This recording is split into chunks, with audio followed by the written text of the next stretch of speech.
Hello and welcome to the Bentley A&A Cricket Show.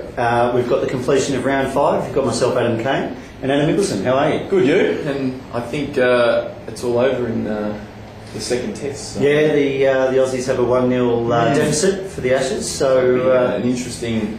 Well, we've got to win 2 out of. We basically have to win 2. Well, we have to win 2. Next 3. Hope for another draw, or pick up 3 wins, but. Fat chance of that. Yeah, look, unlikely. Yeah, exactly. Unless the selectors make some hard calls, it's not going to happen. But speaking of being in bad situations and whatever else, A&A's batting lineup once again. After we thought that we might have seen a turn of the corner with the win against Mackie, making nearly 200, A&A's batting demons arrived again and.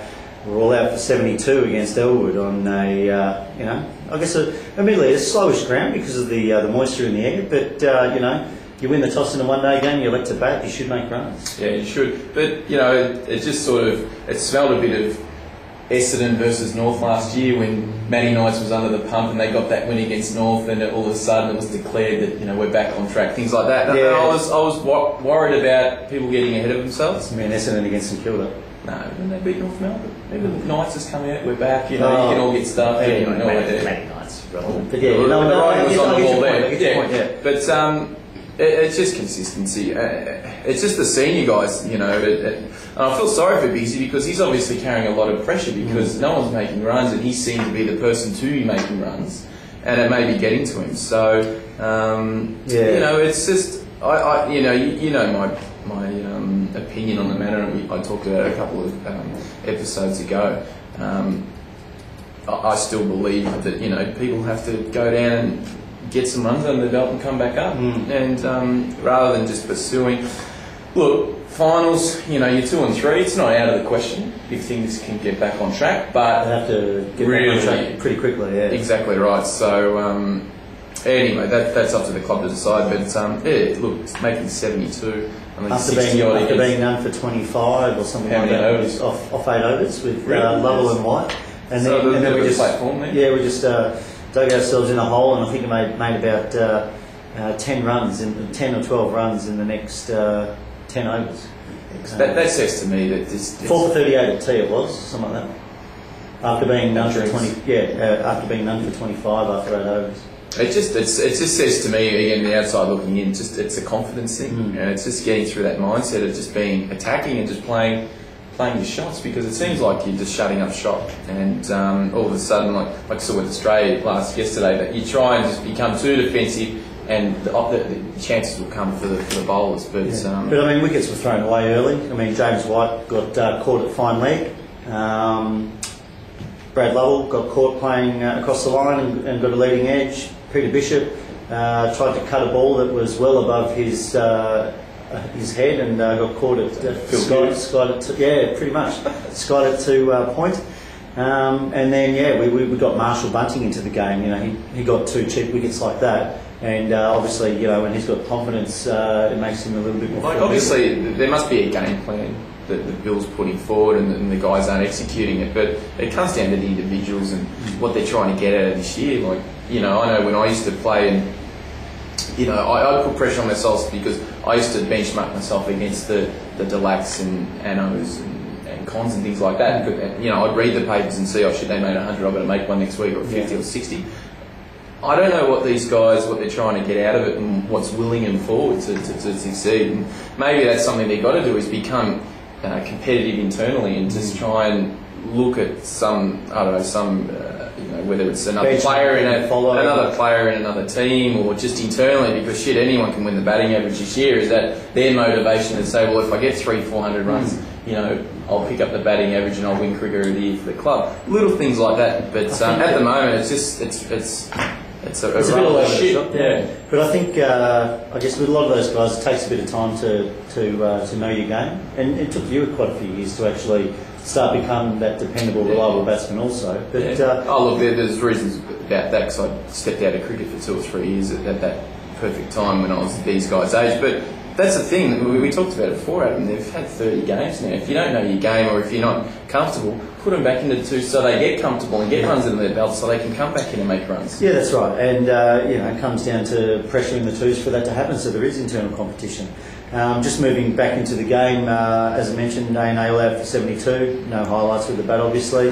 I think Elwood in reply were 1 for 5, and then I think they were about 1 for 50 until the spin twins came on, and Andy Lee took 3 wickets. I took a sneaky one as well, and had him 5 for about 68, 69.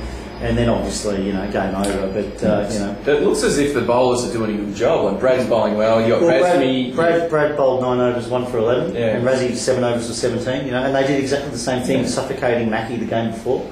So can't fault the bowling really. It's just going to make some runs to defend. Got nothing to defend. I mean, take away the Mackie game. The last 3 games we made 130. 75 and 72. So, and round 1 against East Sandy 120. There is an argument that one-day cricket doesn't suit A&A, and especially younger guys, because again, there's more pressure, limited overs, and they push themselves and they think too much or whatever it may be. But 2-day cricket, hopefully things can progress and the guys can relax a bit more, understand that there is 72 overs to play and that there is no urgency or rush for these guys to get on with it. So it'll be interesting to see, and it's a shame that there's been so many one-day games this year. It's just amazing. Well, it's amazing. We've got a 2-day game coming up before Christmas against Hampton Central. Looks like we will play this week, which is good news. Who knows what's going to happen next over that. But straight after that, it's 2 more one-days. So one-day cricket is a part of this season. We've got to get used to it one way or another. Exactly. Cricket's cricket, isn't it? So, there's no excuses. That's right. So, best of the only highlight for the game really was Andy Lee picking up 3 for 21 off 4 overs. But moving into the seconds, and really unfortunate for the twos. They were in control of the game for most of it until Matty Tonkin in his, his second game back of the season. Yeah, well, he went on to make 60 or 70, and after we made 168 with Frank Licano, he didn't top score, he made 59, Frankie, batting in the top order, and Andrew West making 63 not out. As I said, took the score to 168. And I think we only needed to defend about 40 runs off the last 6 or 7 overs. But unfortunately, Matty Tonkin hit over the top and got the runs with about 2 overs to go. It's a small ground, King George. Anyway, exactly right. So, whether you just need one bloke to get arsey and just get on and it's all over. Yeah, which is what happened. So, unfortunately, the twos, and they're currently 0 and 5, and they're coming up against the undefeated Washington Park. So, the boys are under the pump a bit, and with a bit of luck, hopefully can get a real morale-boosting win against a team that hasn't lost yet. They're doing well, aren't they, Washington? Well, we saw them in pre-season and at the Vic Centre, and they've got for a club that was down in the dumps last season and finished bottom, relegated to Warno Shield. They're as perky as ever. They've got some names there like Finney and Matheson, etc. Those guys are really driven to get back up in the Longyear Shield. But it's an interesting season for Warno Shield because they're not the only ones undefeated. You've got Chelsea Heights and also no, not Beverly United. I think they're 3 and 2. The other team is I'm trying to remember. It's no, not Cluden. It's oh my god, I should know this. I did the write up.